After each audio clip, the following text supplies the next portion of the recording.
Tuh. Assalamualaikum warahmatullahi wabarakatuh. Perkenalkan, nama saya Brian Huta Barat. Saya sekarang ingin menjawab pertanyaan-pertanyaan untuk UAS Sejarah Indonesia Hindu-Buddha.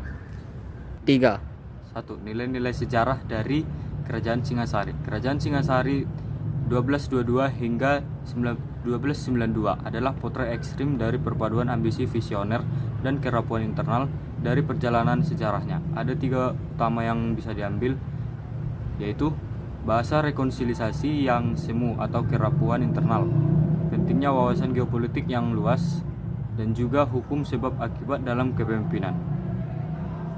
Tuh. Mengapa nilai-nilai ini penting? Nilai-nilai ini penting karena menunjukkan bahwa sekuat apapun pengaruh eksternal sebuah negara, fondasi utamanya tetaplah stabilitas dan perpaduan domestik. Kartanegara terlalu fokus pada outer ring atau pertahanan luar hingga lupa menjadi inner ring, keamanan dalam negeri.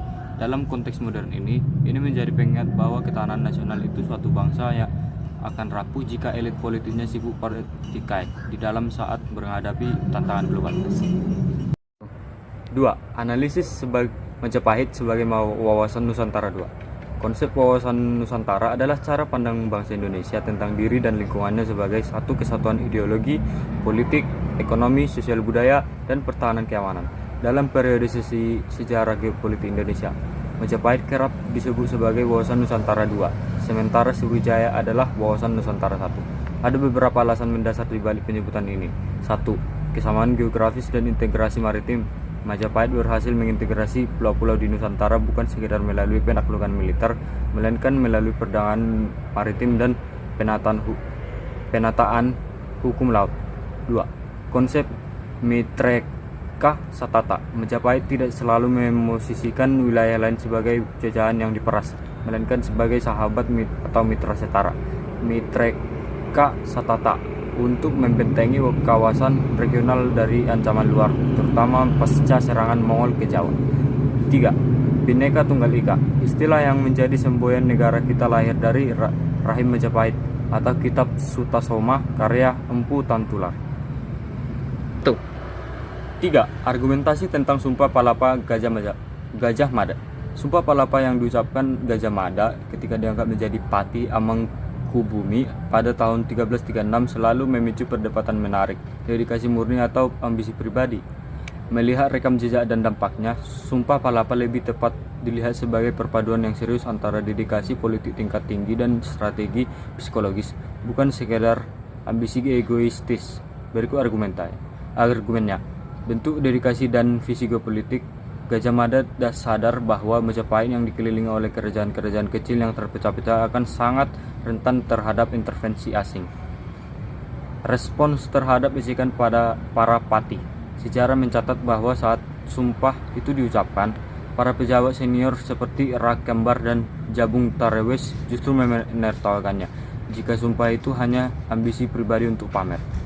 Sisi ambisi yang terukur. Tentu saja ada unsur ambisi. Seorang pemimpin besar tanpa ambisi tidak akan bisa menggerakkan roda ekspansi sedahsyat itu. Namun ambisinya di sini telah lebur ke dalam entitas negara. 1. 4. Peninggalan Hindu-Buddha. Apa yang tidak lagi diperlukan? Ketika kita berbicara tentang peninggalan masa lalu, kita harus memisahkan antara artefak fisik atau budaya luhur dan sistem nilai sosial yang diskriminatif.